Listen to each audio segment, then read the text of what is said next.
धन्यवाद रोहितजी. अशी सेवा आपल्याला घडव की प्राथमिक सरांना विनंती करतो की आता त्यांनी आपला रेग्युलर कार्यक्रम सुरू करायचा. धन्यवाद रोहित भाऊ. त्यानंतर पुढील मनोगतासाठी मी या ठिकाणी निमंत्रित करणार आहे आदरणीय श्री गणेश मोहन रामसे बर्लिन या ठिकाणाहून या ठिकाणी उपस्थित झालेले आहेत. सर्वांनी टाळ्यांच्या गजरामध्ये सरांचं स्वागत करायचं आहे आणि सरांचा परिचय या ठिकाणी करून देतील आमचे धरणगाव येथील विनोद श्रीराम मोहकर यांना विनंती करेल की आपण सरांचा परिचय करून देऊ.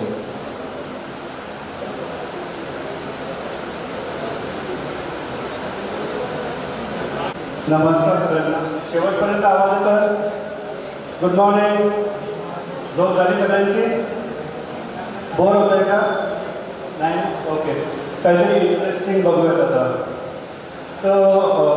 माझं नाव गणेश रामसे आणि मी जर्मनीमध्ये राहतो गेल्या 9 वर्षापासून. त्या अगोदर मी 1 वर्ष बेल्जियममध्ये होतो.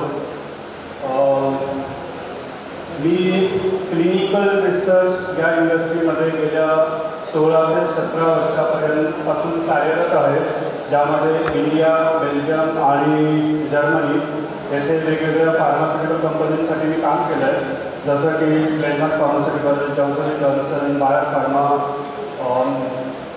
Optima pharm, Merck, Pfizer, biotech अशा खूप साऱ्या कंपन्यांसाठी मी काम करतो आहे, अजूनही करतो आहे. आणि मी जर्मनीमध्ये जॉब करतो आहे. मी व्यवसाय करत नाही तरीसुद्धा मी सॅटिस्फाईड आहे. ओके. माझा इथे येण्याचा उद्देश हा आहे की बऱ्याच विद्यार्थ्यांना समजत नाही की ग्रॅज्युएशन झाल्यानंतर काय करायचं. बऱ्याच विद्यार्थ्यांना असं वाटतं की आता फार्मसी झालं आहे, BSc झालं आहे. इवन डॉक्टर्स, माझे बरेचसे स्टुडंट्स आहेत जे MBBS MD झालेले असतात, इवन PhD आहेत काही. तर यांना समजत की मला प्रॅक्टिस नाही करायची, पण काहीतरी इनोव्हेटिव्ह करायचं आहे ज्यामध्ये मी माझं स्किल सेट यूज करू शकेल. तर मी त्यासाठी चालू आहे की तुम्ही कुठल्या क्षेत्रात पुढे जाऊ शकता. आता जसं बऱ्याच लोकांनी सांगितलं की तुम्ही व्यवसायच केला पाहिजे, ते तुमचं म्हणजे भविष्य घडवू शकतं. बट मी कदाचित त्याला अपवाद असेल की अशा काही फील्ड्स आहेत ज्यामध्ये तुम्ही तुमचं करिअर घडवू शकता. Because it's a life saving industry. तुम्ही जॉब करा, नोकरी करा, शेती करा, इव्हन तुम्ही ॲस्ट्रॉनॉट बना, पण तुम्ही आजारी पडता, बरोबर. मेडिकल फील्ड ही अशी फील्ड आहे की ज्याला पर्याय नाही. आणि मेडिकल फील्डमध्ये जेव्हा तुम्ही डॉक्टरांकडे जाता ते तुम्हाला मेडिसिन देतात, बायोमेडिकल डिव्हायसेस देतात, अजून काही इव्हन योगासन सांगतात, काही प्रोसिजर्स सांगतात. पण त्याच्या अगोदर ते प्रिस्क्राईब करण्याच्या आधी जो रिसर्च असतो, मी त्या फील्डमध्ये आहे. आम्ही रिसर्च केलं नाही तर ते तुमच्यापर्यंत पोहोचणारच नाही, बरोबर. माझा आजचा टॉपिक आहे मुलांनी ग्रॅज्युएशन झाल्यानंतर क्लिनिकल रिसर्चमध्ये त्यांचं करिअर कसं घडवायचं, त्यामध्ये काय प्रीरिक्विजिट आहे, कोण कुठले कोर्सेस करू शकतात, कुठल्या प्रकारचा जॉब आहे, कुठली सॅलरी असते, कुठली पोझिशन असते, फॉरेनमध्ये कसे जाऊ शकतात. त्यानंतर जो डिमांड आणि सप्लाय चेन आहे, जसं की कोणीतरी बोलून गेलं की मेडिकल फील्डमध्ये खूप कमी डॉक्टर्स आहेत, खूप कमी नर्सेस आहेत, खूप कमी क्लिनिकल रिसर्च प्रोफेशनल्स आहेत. तर ती नीड आपण फुलफिल कशी करणार आहे. त्यानंतर तुम्ही इनफॅक्ट जसं तुम्हाला बिझनेस करायचं असेल तर तुम्ही ट्रेनरसुद्धा बनू शकता. You can have your on training institute, तशी माझीसुद्धा आहे. ओके. मी सर्व विद्यार्थ्यांना हे सांगू इच्छितो की जे विद्यार्थी फायनल इयरच्या एक्झाम देत असतील, ज्यामध्ये MBBS, MD, BMS, BHMS, nursing, BSc microbiotech, chemistry, zoology, botany and so on, जे लाईफ सायन्स इंडस्ट्रीमध्ये येतात त्यांच्यासाठी हे मार्गदर्शन आहे. ओके. तर तुम्ही ग्रॅज्युएशन झाल्यानंतर क्लिनिकल रिसर्चमध्ये काय यायचं हा एक प्रश्न असेल. कारण क्लिनिकल रिसर्च ही अशी इंडस्ट्री आहे जी रिक्वायर्ड आहे. जसं तुम्ही सगळ्यांनी कोविड बघितलं असेल, बरोबर. किती लोकांना कोविड झाला होता इथे? कोणी आहे? भरपूर, बरोबर. त्यावेळेस तुम्हाला जाणवत असेल की मेडिकल फील्ड किती इम्पॉर्टंट आहे, करेक्ट. कोविडच्या ड्युरेशनमध्ये असं एक बिझनेस ॲनालिसिस करण्याचं आलं की किती पैसा खर्च होतो इन्व्हेन्शनमध्ये मेडिसिन बनवण्यासाठी. तर एका कोविडसाठी फक्त 80 बिलियन USD खर्च झाला होता. I may be wrong, may be more than that, right. So 80 billion USD खर्च झाला फक्त कोविडच्या इन्व्हेन्शनसाठी. तर एवढा मोठा बिझनेस आहे, एवढा पैसा आहे यामध्ये. सो तुम्ही यामध्ये खूप चांगलं करिअर करू शकता. पण आता क्लिनिकल रिसर्च काय आहे नेमकं?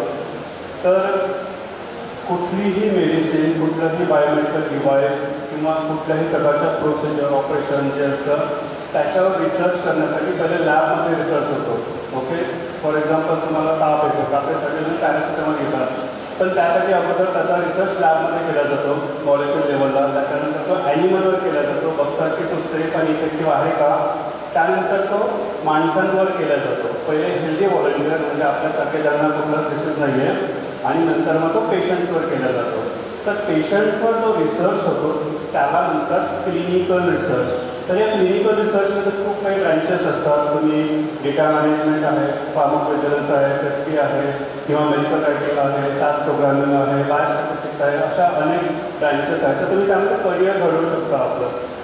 ह्यामध्ये जसं कोणीतरी सांगितलं की फक्त बिझनेसनेच तुमचं करिअर घडू शकतं, पण असं नाही आहे. तुम्ही बिझनेस करा, but simultaneously you should be well qualified. You should not be well train, you should be well educated or well qualified, right. तर क्लिनिकल रिसर्चमध्ये जेव्हा तुम्ही एंट्री करता त्यावेळेस तुम्हाला कळतं की कुठल्या पद्धतीनं किंवा का आपण क्लिनिकल रिसर्च मध्ये इन्व्हॉल्व व्हायला पाहिजे. आपण लाईफ सायन्स इंडस्ट्रीमध्ये समाजाचं पण काही देणं लागतं, तर आपण काय करू शकतो. आता तुम्ही डॉक्टर नाही झाले, मग तुम्ही काय करू शकता लाईफ सायन्स फील्डमध्ये. तर तुम्ही क्लिनिकल रिसर्चमध्ये येऊन तुमचं करिअर घडवू शकता. यामध्ये वेगळ्या पोझिशन्स असतात, वेगळे फील्ड्स असतात, वेगळे कोर्सेस असतात, आणि यामध्ये सॅलरी खूप छान असते. Starting salary I guess 4 to 5 lakh per annum असते एंट्री लेवलला. आणि माझे जे इंडियामध्ये कलिग्स आहे, आय नो मेनी पीपल, त्यांची सॅलरी वर्षाची 70 ते 80 लाख आहे. Okay, one of my friend त्यांची 87 लाख आहे, as director of GSK. So या फील्डमध्ये खूप पैसा आहे, पण शिक्षण फार महत्त्वाचं आहे. You should be continuous learning. तर मी माझं करिअर इंडियातून चालू केलं. I am a microbiologist from certified lab technician. माझं MBA पण झालं आणि डबल PhD झालं क्लिनिकल रिसर्चमध्ये. आणि आता मी PhDची एक्झाम देतो, प्रोजेक्ट मॅनेजमेंट कन्सल्टंट. त्याचबरोबर मी पार्टनरशिप केली आहे एका इंडियन इन्स्टिट्यूटसोबत जे क्लिनिकल रिसर्च शिकवतात. आणि मी गेल्या 11 वर्षापासून या फील्डमध्ये शिकवत आहे. आणि माझ्या जेवढे स्टुडंट्स आहेत आतापर्यंतचे मोर दॅन मे बी 2,500 ते 3,000 स्टुडंट मी शिकवले आहेत. सगळ्यांना जॉब लागलेला आहे. ते are well placed with well salary. तर इथे येण्याचा उद्देश हाच आहे की जे विद्यार्थी फार्मसी किंवा मेडिकल बॅकग्राऊंड किंवा नर्सिंग वगैरे असतील किंवा BSc असतील त्यांनी मला कॉन्टॅक्ट करावा. त्याची वेळ खूप कमी आहे. तर तुम्हाला कुठल्या प्रकारचा कोर्स हवा आहे किंवा काय तुम्हाला गायडन्स हवं आहे ते मी तुम्हाला करू शकेल. आणि ज्या कोर्सेसच्या फीज आहेत फक्त आपल्या समाजासाठी आम्ही 50% डिस्काउंटमध्ये ते कोर्सेस देणार आणि 100% जॉब प्लेसमेंट मिळणार. त्याची गॅरंटी आमच्याकडे असेल. परंतु तुम्हाला इथे जाण्याचं फार गरजेचं आहे. कुठल्याही प्रकारचा क्वेश्चन असेल तुम्ही मला विचारू शकता. सो आय गेस नंतर माझा जो टॉपिक आहे फॉरेनमध्ये तुम्हाला एज्युकेशन घ्यायचं असेल किंवा अजून काही तर दिनीचे आहेत. पण माझ्या फील्डमध्ये इंडिया इज टॉप रँकिंग आणि सॅलरी पण खूप छान असते. अदरवाईज मी जर्मनीत आहे. जर्मनीमध्ये आमच्याकडे लोक मिळत नाही. क्लिनिकल रिसर्च बॅकग्राऊंडचे लोक एवढे कमी आहेत की त्यांना इंडियातनं बोलावं लागतात. सो तुम्हाला खूप जास्त ऑपॉर्च्युनिटी आहे फॉरेनमध्ये जाण्याची.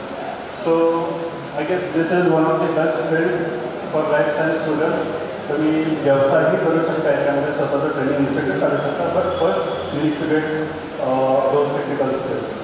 तर आय गेस माझ्यापर्यंत एवढंच. तुम्हाला कुठल्याही प्रकारची इन्फॉर्मेशन हवी असेल तर तुम्ही मला कॉन्टॅक्ट